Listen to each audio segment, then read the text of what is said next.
Anda masih menyaksikan Breaking News TV One pemirsa dan masih bergabung bersama kami di sini ada ayahanda dari almarhum Brigadir Nofriansyah Yosua Huta Barat, Samuel Huta Barat, dan juga masih bergabung bersama kita Pak Hasto Atmojo Suroyo, Ketua LPSK. Saya mau ke Pak Samuel terlebih dahulu. Pak Samuel, hari ini akan berlangsung sidang vonis untuk Richard Eliezer, rekan kerja dulu dari almarhum Brigadir Yosua, yang juga kemudian memiliki peran dari perginya almarhum Brigadir Nofriansyah Yosua Huta Barat.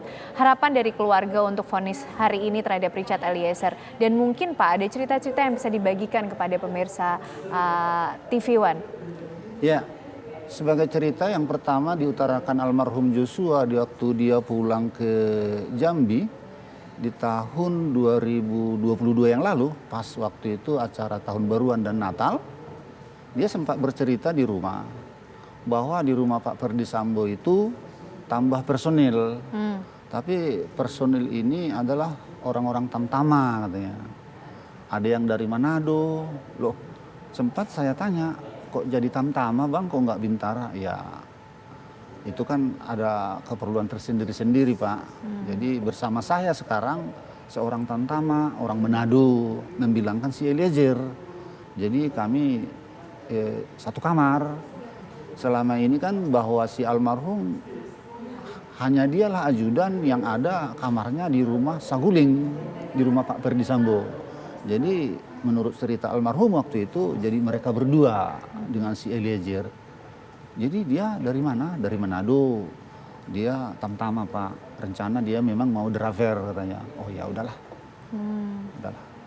Orangnya baik Pak, ya udah. Itulah cerita dia sama kami waktu pulang di bulan 1 tahun 2022. Oleh karena itu pas di waktu peristiwa kejadian ini, kami mendengar bahwa dia dengan almarhum tembak-tembakan. Kita sudah sama-sama mengetahui bahwa kronologi peristiwa itu menurut skenario Sambo itu kan tembak-tembakan. Jadi kok begini?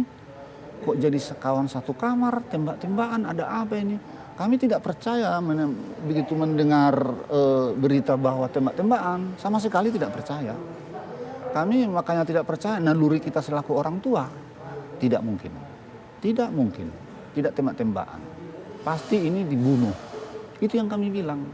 Ada, apalagi ibunya Joshua, dia kan seorang ibu yang melahirkan. Kontak batin itu kan ada. Kontak batin seorang ibu dengan anak lebih kuat daripada saya selaku ayah. Dia bilang ini disiksa. Waktu kami pulang dari kampung dia bercerita sambil nangis sepanjang perjalanan 20 jaman. Ini bukan ditembak Pak, jadi bukan ditembak-menembak, jadi disiksa ini. Kok bisa tahu? Hati saya yang bicara. Mulai dari awal memang kami tidak percaya sedikit pun bahwa terjadi tembak-menembak. Memang nyatanya begitu. Rupanya yang diciptakan orang itu adalah suatu drama. Jadi oleh karena itu kami sangat jadi tidak bisa bilang apa-apa. Kok bisa teman kerjanya menembak almarhum. Dari segi mana? Itulah percaya awalnya pemikiran kami. Jadi dalam hal persidangan saat ini kita sudah sama-sama mengikuti persidangan mulai dari saya utarakan tadi, mulai dari Ferdisambo, Putri, Kuat, Riki Rijal. Satu sangat yang menakjubkan ataupun suatu mujizat.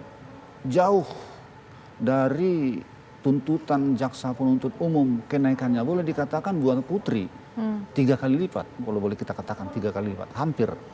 Buat si Kuat Ma'ruf 2 kali lipat. Buat si Riki Rijal bertambah 5 tahun. Jadi memang si Eliezer ini dituntut dia 12 tahun. Itu hanya tuntutan.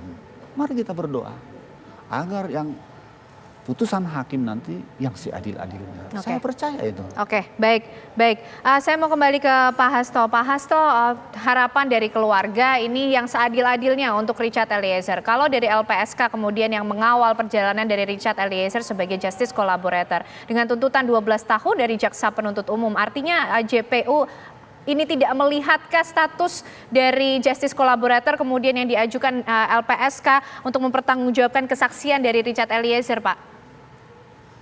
Ya menurut kami begitu ya. Waktu itu kan jaksa mengatakan ini sudah hukuman menurut jaksa itu sudah diringankan. Tetapi menurut kami, Eliezer ini mestinya mendapat hukuman yang paling ringan. Dan kalau misalnya tetap dituntut divonis 12 tahun itu sebenarnya sudah paling ringan. Ya. Tetapi itu baru secara normatif. Karena di dalam Undang-Undang Perlindungan Saksi dan Korban, justice kolaborator itu mendapatkan hukuman yang paling ringan. Tetapi secara normatif ini kami menilai belum memberikan rasa keadilan secara substantif. Baik. Oleh karena itu ya kami tetap berharap hakim bisa memberikan hukuman kepada Eliezer ini yang secara substantif memberikan rasa keadilan kepada Eliezer. Baik Pak Hasto, kita menuju ke Pengadilan Negeri Jakarta Selatan dulu berbincang dengan ibunda dari almarhum Yosua, ada Ibu Rosti Simanjuntak. Selamat siang Ibu Rosti. Ibu Rosti, hari ini ada langsung akan menyaksikan vonis dari Richard Eliezer. Dari pandangan seorang ibu yang melihat bagaimana jalannya peradilan hari ini, vonis kepada Richard Eliezer yang juga turut berperan mengambil nyawa dari anak kebanggaan dari Ibu Rosti? Ya, kami hari ini akan menyaksikan bagaimana persidangan berjalannya. Semoga persidangan boleh berjalan lancar dan nanti hakim bisa dapat arif bijaksana daripada roh hikmat daripada Tuhan untuk memberikan vonis kepada Brada yang ikut juga serta di dalam perampasan nyawa anak saya almarhum Yosua. Bu Rosti, kalau boleh berbagi rasa bersama kami, Bu. Bagaimana kemudian yang ada di pikiran Ibu Rosti, rasa berada di Pengadilan Negeri Jakarta akan melihat hari ini vonis terhadap Richard Eliezer? Ya, kalau mengenai rasa tentu kami sangat-sangat berduka atau sangat-sangat merasakan kehancuran, kepedihan yang dalam. Namun kami tetap percaya kepada Tuhan, Tuhan yang akan menopang kami, memberikan kami kekuatan di dalam menjalani hidup ini, terlebih di dalam menghadiri persidangan pada saat ini, hari ini. Oke. Harapan Bu Rosti untuk sidang vonis Richard Eliezer hari ini seperti apa? Kami kembali akan menyerahkan ini kepada hakim yang mulia karena kami percaya bahwa hakim yang mulia adalah perpanjangan tangan Tuhan untuk memberikan vonis yang layak, yang pantas kepada Brada atau Richard Eliezer. Ya, Bu Rosti, Richard Eliezer juga sempat meminta maaf, menyampaikan langsung kepada Ibu Rosti dan juga Pak Samuel. Bagaimana Bu sikap Ibu terhadap permintaan maaf dari Richard Eliezer ini? Kami sebagai orang tua daripada almarhum Yosua, apalagi saya ibunda, ya ikut merasakan kepedihan di mana anak muda yang masih begitu muda ikut serta di dalam pembunuhan ini. Jadi di dalam minta maaf ataupun sujudnya kepada kami, biarlah Brada yang mengetahui di dalamnya. Semoga dia benar-benar tulus dan jujur di dalam pengakuannya di dalam perbuatan, penyesalannya di dalam pembunuhan terhadap almarhum Yosua. Oke. Kalau Bu Rosti melihat sejauh ini kesaksian-kesaksian yang disampaikan oleh Richard Eliezer di persidangan untuk mengungkap kasus ini, sudahkah cukup menjawab rasa duka Ibu Rosti, pertanyaan Ibu Rosti terhadap hilangnya nyawa almarhum Yosua? Kalau untuk mengenai bagaimana rasanya kepada kehilangan anak saya almarhum Yosua, tentu tidak ada yang menginginkan akan hilangnya nyawa seorang anak kebanggaan yang disayangi orang tua. Namun itu telah Tuhan perhadapkan kepada kami. Semoga melalui ujian ini kami dikuatkan Tuhan dan diberikan Tuhan kami ketabahan, dimampukan di dalam menjalani ini. Jadi Brada yang sudah mengaku berkata jujur, biarlah Tuhan menjadi hakim bagi dia dan dia semoga cepat benar-benar sadar, bertobat akan perbuatan yang mengetahui dan ikut di dalam pembunuhan, merampas nyawa anak saya almarhum Yosua. Ya. Artinya Bu Rosti menilai kesaksian dan sikap dari Richard Eliezer selama persidangan ini sudah cukup mengakui apa yang dilakukannya terhadap almarhum Yosua, Bu Rosti?